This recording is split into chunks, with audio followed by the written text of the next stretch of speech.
As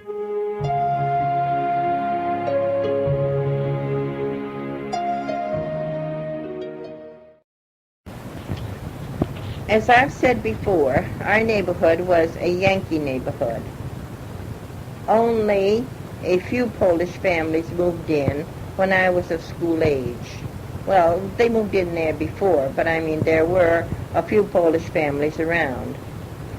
They were the Ditkos, Chainskis, Dabrowskis, Dunchiks, we called them Duns, Halowinskis, and we called them Hats.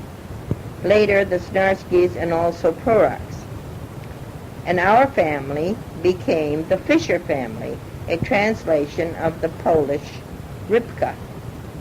Otherwise, the other neighbors were, of course, the American Yankees. Morgan, Rathbone, Fletcher, Gardner, Day, Harris, Harvey, Chapman, Avery, Brown, and Dolbear, and others. By neighborhood, I mean a great portion of our town. The neighbors lived very far apart. No one lived real close together. Now, we had two French families, mother and daughter. The mother's name was Desroches, and the daughter's name was Laflemme. We had one Jewish family. Now, the Highwilds. When my father became naturalized as an American citizen, he had to make up his mind and choose what name he was going to use, either Rybka or Fisher. Now, because of the neighbor's assistance, he became Fisher, a perfect translation of his Polish name. So we became Fisher and dropped the name Rybka. The Highwilds were the Jewish family, and they owned a large house, I believe at least 3 stories high. And in my childish imagination, oh, this was enormous, enormous. Every summer, the Highwild house was full of New York vacationers, all Jewish people. They all seemed very nice, though. Even Mr. Highwild. But he had a long beard. No one else in the neighborhood did. He was a very thin and short elderly man. At least we thought he was very, very old, although he may not have been much more than 50. He had several children, much older than we kids were. In fact, one of his daughters taught Gates Hill School for a few years. Her name was Sarah. You see, most of his children lived in New York. I never saw a mother there in the farmhouse. I think she lived in New York with most of the children.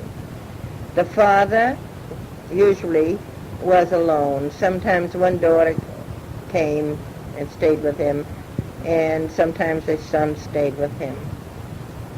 I remember being in his house on an errand for my family and being overcome by the size of his dining room table.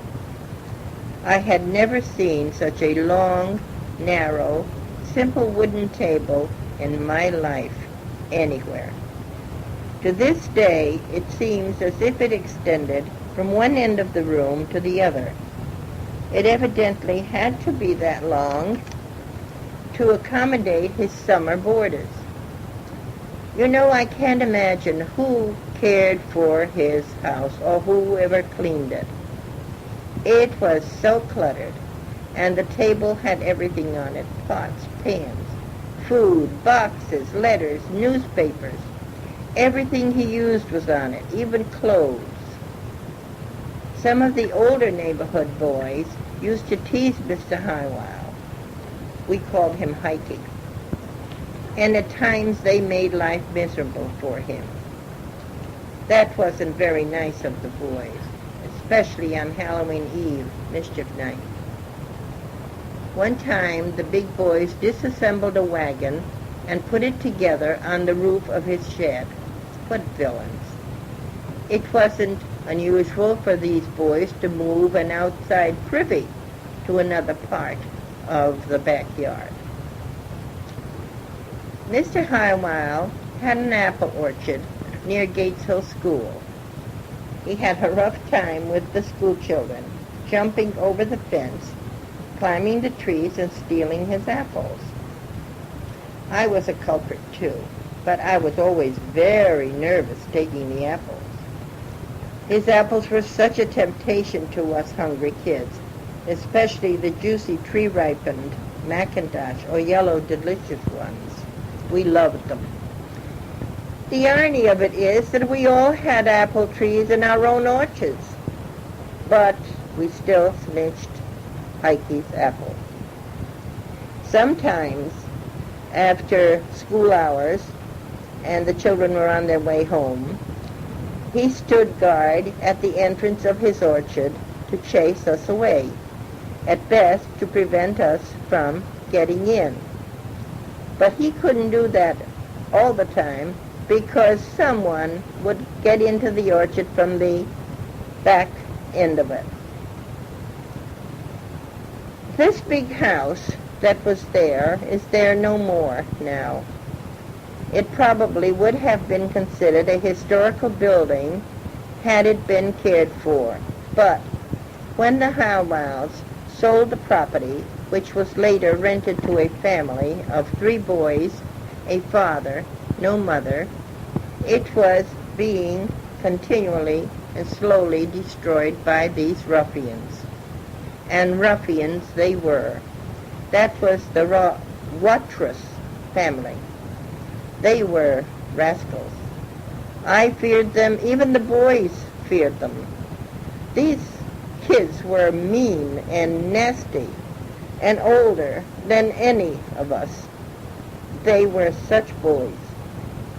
In due time, the building was completely destroyed, and there is no building on that spot now, as far as I know, although I believe there are big plans for that piece of property.